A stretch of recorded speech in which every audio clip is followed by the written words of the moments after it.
രാഹുലെ, കേരള നിയമസഭ രൂപീകൃതമായതിനു ശേഷം ഇടതുപക്ഷം നേരിട്ടുള്ള ഏറ്റവും നാണം കെട്ട ഒരു പരാജയമായിരുന്നു ഈ 2026 സംഭവിച്ചിട്ടുള്ളത്.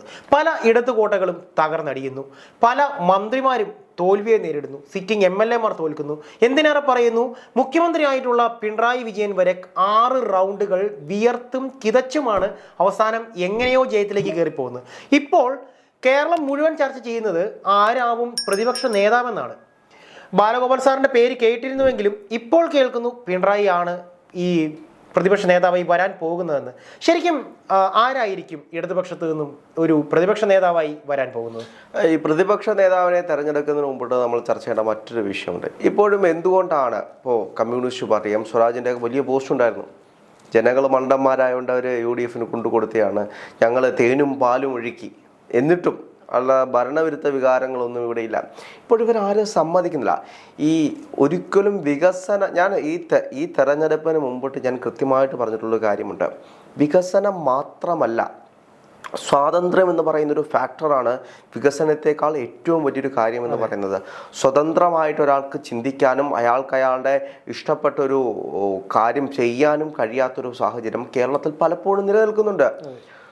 ഒരാൾക്ക് എന്തെങ്കിലും ആവശ്യമുണ്ടെങ്കിൽ നേരെ ഏരിയ സെക്രട്ടറിയുടെ വീട്ടിൽ ചെന്ന് കാവലിരിക്കേണ്ട ഒരു സ്ഥിതി, ഏതെങ്കിലും പാർട്ടി മെമ്പറുടെ റെക്കമെൻഡേഷൻ ഇല്ലാതെ ഒന്നും നടക്കാത്തൊരു സാഹചര്യം, ഒരു പഞ്ചായത്തിൽ ഒന്ന് അനങ്ങണമെങ്കിൽ പോലും അവിടുത്തെ ഏരിയ സെക്രട്ടറി വാമൊഴിയണം. ഈ സാഹചര്യം നിലനിൽക്കുന്നുണ്ട്. ഇത് സ്വാതന്ത്ര്യത്തിന് മേലുള്ള കടന്നുകയറ്റമാണ്. ഇവിടെയാണ് ഇനി എത്ര വികസനം കൊടുത്തു എന്ന് പറഞ്ഞു കഴിഞ്ഞാലും, ഇനി എത്ര തേനും പാലും ഒഴുക്കി എന്ന് പറഞ്ഞു കഴിഞ്ഞാലും ഒരിക്കലും സ്വാതന്ത്ര്യത്തിന് മേലിലാകില്ല. അതെ. ഇപ്പോൾ നമ്മൾ ചർച്ച ചെയ്യേണ്ട മറ്റൊരു വിഷയം എന്ന് പറയുന്നത്, ഈ കഴിഞ്ഞ 5 കൊല്ലക്കാലം ഇവർ പറയുന്നുണ്ടല്ലോ ഞങ്ങൾ വികസനങ്ങൾ ഒരുപാട് ചെയ്തു എന്ന്. കഴിഞ്ഞ 5 കൊല്ലക്കാലം, അതായത് ഈ 2ാം പിണറായി സർക്കാരിൻ്റെ കാലഘട്ടത്തിൽ ചെയ്ത വികസന പ്രവർത്തനങ്ങൾ എന്തായിരുന്നു എന്ന് ചോദിച്ചു കഴിഞ്ഞാൽ ഒരു കുന്തവും ഇല്ലായിരുന്നു എന്നതൊരു യാഥാർത്ഥ്യമാണ്. അതിനു മുമ്പോട്ടുള്ള 5 മുന്നത്തെ സർക്കാർ അത്യാവശ്യം കുഴപ്പമില്ലാത്ത കാര്യങ്ങളൊക്കെ ചെയ്തിട്ടുണ്ട്. എങ്ങനെയാണ്? കിഫ്ബി വഴി പണം കണ്ടെത്തി സ്കൂളുകളാണെങ്കിലും റോഡുകളാണെങ്കിലും ഇതെല്ലാം നവീകരിക്കുന്നതിൽ മുന്നോട്ട് വന്നു. അതിനപ്പുറത്തേക്ക് ഈ 5 കൊല്ലക്കാലം ഒന്നും ചെയ്യാൻ സർക്കാരിന് കഴിഞ്ഞിട്ടില്ല എന്നതൊരു യാഥാർത്ഥ്യമാണ്. ഭരണവിരുദ്ധ വികാരത്തേക്കാൾ കൂടുതൽ പിണറായി വിരുദ്ധത നിലനിന്നിരുന്നു. അത് നിഴലിച്ച് കാണുന്നത് ധർമ്മടത്തേക്ക് വരുമ്പോഴാണ്. ധർമ്മടത്ത് 7 റൗണ്ടുകൾ എണ്ണുമ്പോഴും പിണറായി വിജയൻ പുറകിലായിരുന്നു. നമ്മൾ നേഷൻ ഫസ്റ്റ് തന്നെ പറഞ്ഞിട്ടുണ്ട്, പിണറായിയെ വിറപ്പിക്കാനായിട്ട് ഒരു ചെറുപ്പക്കാരൻ അവിടെ വന്നിട്ടുണ്ട്. ഒരിക്കലും അണ്ടർഎസ്റ്റിമേറ്റ് ചെയ്യരുത്. അതെ, അവിടെയാണ് ഏറ്റവും കൂടുതൽ ഒരു വിരോധാഭാസം എന്ന് പറയുന്നത്. കാരണം കമ്മ്യൂണിസ്റ്റ് പ്രസ്ഥാനത്തിന്റെ ഏറ്റവും ശക്തനായ നേതാവെന്ന് കമ്മ്യൂണിസ്റ്റുകൾ അവകാശപ്പെടുന്ന പിണറായി യൂത്ത് കോൺഗ്രസിലൂടെ വന്നിട്ടുള്ള ഒരു ചെറുപ്പക്കാരന് മുന്നിൽ തോറ്റ് കിതയ്ക്കുന്ന, അല്ലെങ്കിൽ തോൽവിയോളം റഷീദ് ചെറിയ പുള്ളിയൊന്നുമല്ല. ഇതിനു മുമ്പിട്ടാണെങ്കിലും നമ്മുടെ ടി കെ ഗോവിന്ദൻ പാർട്ടിയിലേക്ക് വന്നതുകൊണ്ടാണ് റഷീദിനെ അവിടെ നിന്ന് മാറ്റിയത്. ടി കെ ഗോവിന്ദൻ്റെ ഭൂരിപക്ഷം അത്രത്തോളം കുറച്ചൊരാളാണ്. ഇപ്പോൾ ഇത് കഴിഞ്ഞിട്ട് റഷീദ് മാധ്യമങ്ങൾ കൊടുത്ത ബൈറ്റുണ്ട്. അല്ലാതെ വികാര നിർഭരനായിട്ട് അദ്ദേഹം പറയുന്നൊരു കാര്യമുണ്ട്, ഒരു ദേശീയ നേതാവ് പോലും, ഒരു സംസ്ഥാന നേതാവ് പോലും എൻ്റെ മണ്ഡലത്തിലേക്ക് വന്നില്ല, ഒന്ന് തിരിഞ്ഞു നോക്കിയില്ല. പിണറായി വിജയൻ വിജയിക്കുമെന്നായിരുന്നു അവരുടെ എല്ലാ വാദം. ഒരു നേതാവ് പോലും ഒന്ന് തിരിഞ്ഞു നോക്കിയില്ല. ആരെങ്കിലും ഒന്ന് വന്നിരുന്നെങ്കിൽ ഞങ്ങൾ പ്രവർത്തകർക്ക് ആവേശമായേനെ എന്ന് പറയുന്നൊരു സാഹചര്യമുണ്ട്. പക്ഷേ അയാൾ ഒറ്റയ്ക്ക് പൊരുതി. അയാളും അവിടെ ഉണ്ടായിരുന്ന ഉള്ള പാർട്ടി സംവിധാനങ്ങൾ വെച്ച് അയാൾ ഒറ്റയ്ക്ക് പൊരുതി 7 റൗണ്ടുകൾ, അതും പിണറായി വിജയൻ്റെ ശക്തമായ കോട്ടകൾ, അദ്ദേഹത്തിൻ്റെ വീടിരിക്കുന്ന ഭാഗം വരെ.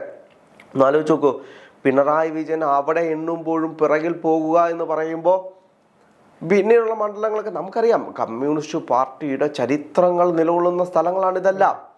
ഇപ്പോൾ ധർമ്മടത്ത് പിണറായിയുടെ പാറപ്പുറത്താണ് കമ്മ്യൂണിസ്റ്റ് പാർട്ടി ഉണ്ടായത് എന്നൊക്കെ മുദ്രാവാക്യം വിളിക്കുന്നതും പ്രസംഗിക്കുന്നതും ഒരുപാട് പേരെ നമ്മൾ കാണുന്നുണ്ട്. അവിടെ പിണറായി വിജയൻ പുറകിൽ പോകുക എന്ന് പറഞ്ഞു കഴിഞ്ഞാൽ അദ്ദേഹം വിജയിച്ചു എന്നാണ് അർത്ഥം. രമേശ് ചെന്നിത്തല മാധ്യമങ്ങളോട് പറഞ്ഞതുപോലെ യഥാർത്ഥത്തിൽ ധർമ്മടത്തെ MLA എന്ന് പറയുന്നത് റഷീദ് തന്നെയാണ്. പാർട്ടി കോട്ടയെ വിറപ്പിച്ചൊരു ചെറുപ്പക്കാരനാണ്. പിന്നീട് പ്രതിപക്ഷ നേതാവിൻ്റെ നമ്മൾ അണ്ടർ എസ്റ്റിമേറ്റ് ചെയ്യരുത്, എത്ര ഭൂരിപക്ഷമാണ്. കഴിഞ്ഞ തവണ 97,000 മേലിൽ വോട്ട് വാങ്ങിച്ച് വിജയിച്ച ഒരാളാണ് പിണറായി വിജയൻ എന്ന് പറയുന്നത്. 19,000 60,000 വോട്ടിൻ്റെ ഭൂരിപക്ഷം ഉണ്ടായിരുന്നു.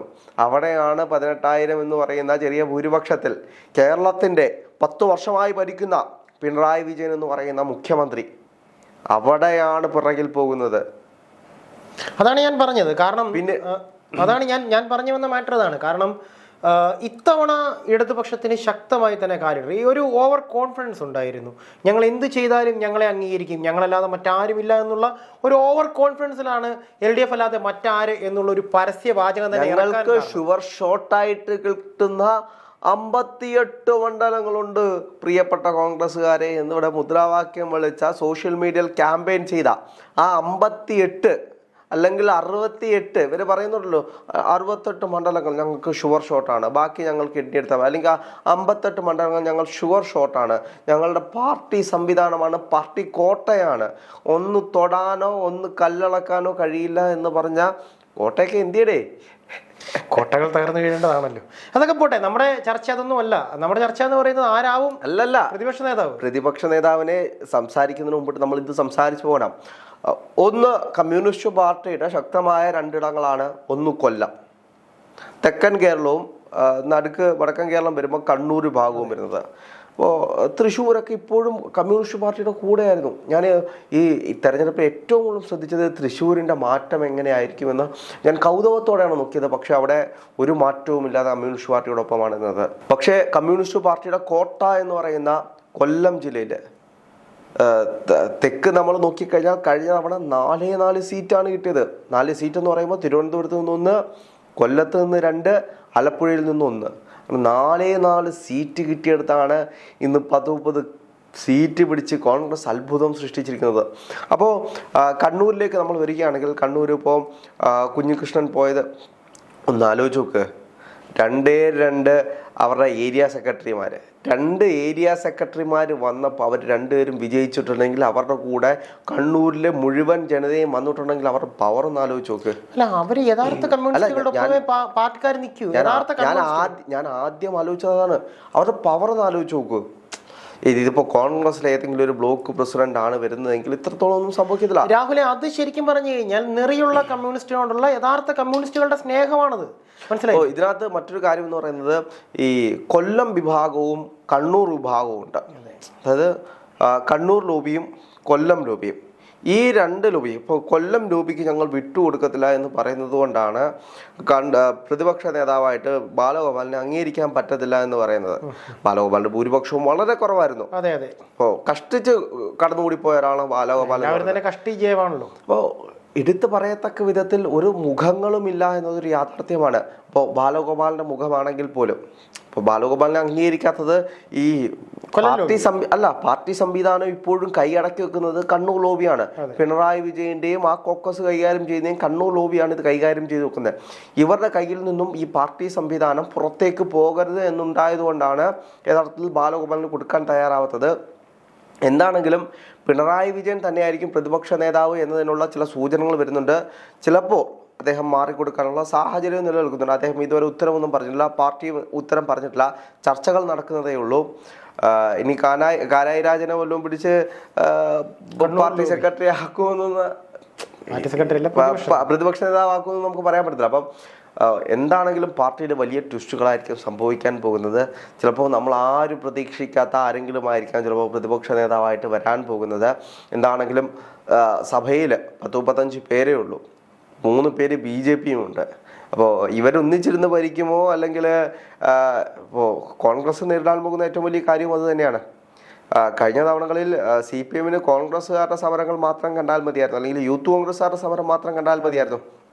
ഇനിയിപ്പോൾ കാണേണ്ടി വരുന്നത് BJPയുടെ സമരം കാണണം, CPMന്റെ സമരം കാണണം. അപ്പോൾ 2 വിഭാഗത്തിൻ്റെയും സമരം കാണണം. 3 പേരുണ്ടല്ലോ നിയമസഭയിലേക്ക്. അപ്പോൾ വലിയ മാറ്റങ്ങളായിരിക്കും ഇപ്രാവശ്യം വരാൻ പോകുന്നത്. എന്താണെങ്കിലും ഇനി വരാൻ പോകുന്ന മണിക്കൂറുകൾ എന്ന് പറയുന്നത് ട്വിസ്റ്റുകളുടെ ഒരു മണിക്കൂറുകളായിരിക്കും.